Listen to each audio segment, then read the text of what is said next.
গুলশান আরা আক্তার চম্পা হলেন একজন বাংলাদেশী অভিনেত্রী। তিনি ৩ কন্যা চলচ্চিত্রে তার অপর অভিনেত্রী ২ বোন ববিতা ও সুসন্দার সাথে অভিনয় করে পরিচিতি অর্জন করেন। তিনি পদ্মা নদীর মাঝি, অন্য জীবন, উত্তরের ক্ষেপ চলচ্চিত্রে অভিনয় করে শ্রেষ্ঠ অভিনেত্রী বিভাগে ৩টি এবং শান্তি এবং চন্দ্রগ্রহণ চলচ্চিত্রে অভিনয় করে শ্রেষ্ঠ পার্শ্ব অভিনেত্রী বিভাগে ২টি জাতীয় চলচ্চিত্র পুরস্কার অর্জন করেন। তো হ্যাঁ ভিউয়ার্স, আজকে আপনাদের সামনে শেয়ার করব চিত্রনায়িকা চম্পা সম্পর্কে অজানা তথ্য এবং তার জীবন বৃত্তান্ত, যেগুলো আপনার জানলে অনেক উপকারে লাগতে পারে। তো চলুন মূল ভিডিওতে চলে যাওয়া যাক।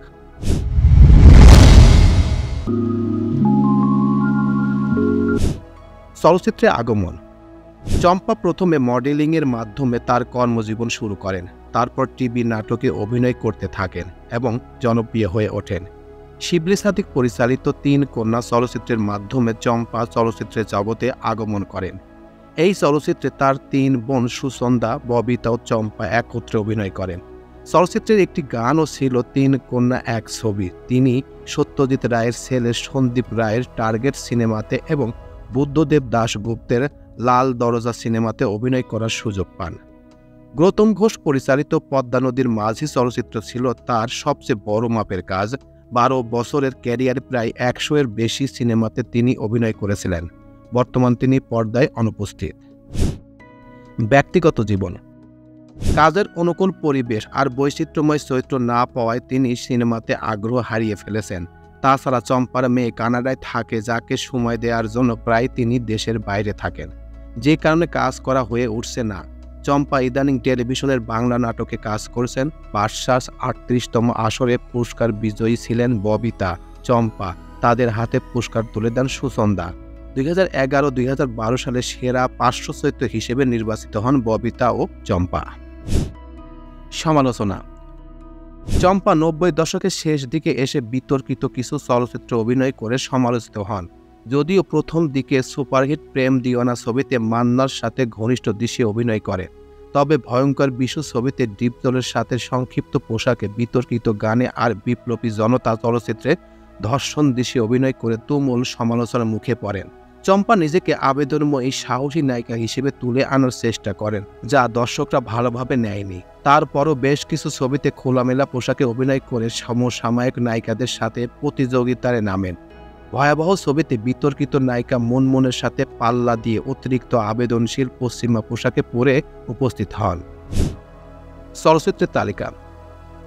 চিত্রনায়িকা চম্পা প্রায় ১০০টি সিনেমা করেছেন। তার মধ্যে অধিক কয়েকটি সিনেমা রয়েছে। সেই সিনেমাগুলো হলো ৩ কন্যা, নিষ্পাপ, সহযাত্রী, যোগাযোগ, ভেজা চোখ, বিরহ ব্যথা, কাশেম মালার প্রেম, পদ্মা মেঘনা যমুনা, অচেনা, টপ রংবাজ, শঙ্খনীল কারাগার, চোরের বউ, অন্ধপ্রেম, পদ্মা নদীর মাঝি ইত্যাদি। পুরস্কার ও সম্মাননা। চিত্রনায়িকা চম্পা অনেকগুলো পুরস্কার পেয়েছেন। তার মধ্যে কয়েকটি সিনেমার জন্য খুব ভালো মানের কিছু জাতীয় চলচ্চিত্র পুরস্কার পেয়েছেন। সেই সিনেমাগুলো হলো পদ্মা নদীর মাঝি, অন্য জীবন, উত্তরের ক্ষেপ, শাস্তি, চন্দ্রগ্রহণ। এই কয়েকটি সিনেমার জন্য তিনি জাতীয় চলচ্চিত্র পুরস্কার পেয়েছেন। তো এই ছিল মোটামুটি আমাদের আজকের প্রতিবেদন। উপরোক্ত প্রতিবেদন থেকে আমরা একটা জিনিসই বুঝলাম যে গুলশান আরা আক্তার চম্পা তিনি ৫ জানুয়ারি ১৯৬৫ সালে জন্মগ্রহণ করেন। তিনি বাংলাদেশের একজন অভিনেত্রী। তিনি ৩ কন্যা চলচ্চিত্রের মাধ্যমে এই অভিনয় জগতে আসেন। তার ২ বোন হলো ববিতা এবং সুসন্দা।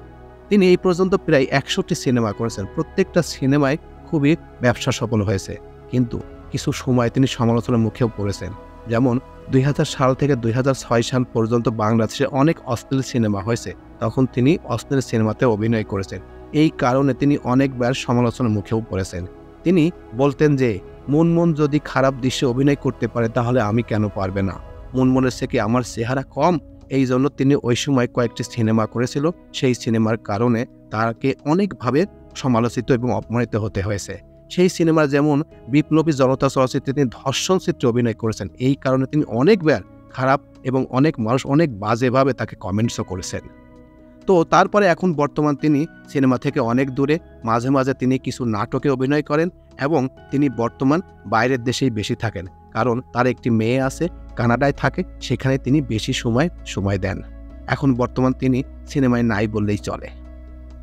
তো এই প্রতিবেদনটি আপনাদের কাছে কেমন লাগলো? যদি ভালো লেগে থাকে তাহলে অবশ্যই লাইক, কমেন্ট, শেয়ার করবেন। তো সবাইকে ধন্যবাদ জানিয়ে এখানেই শেষ করছি।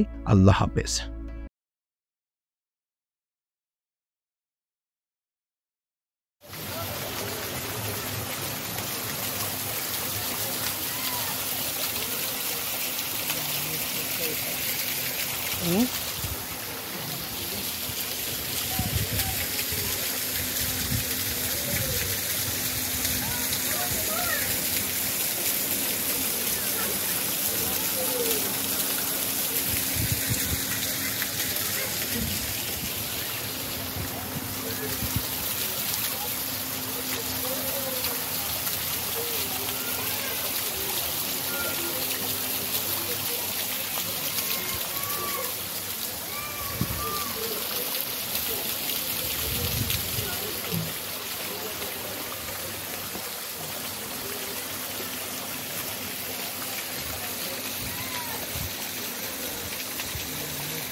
Hmm?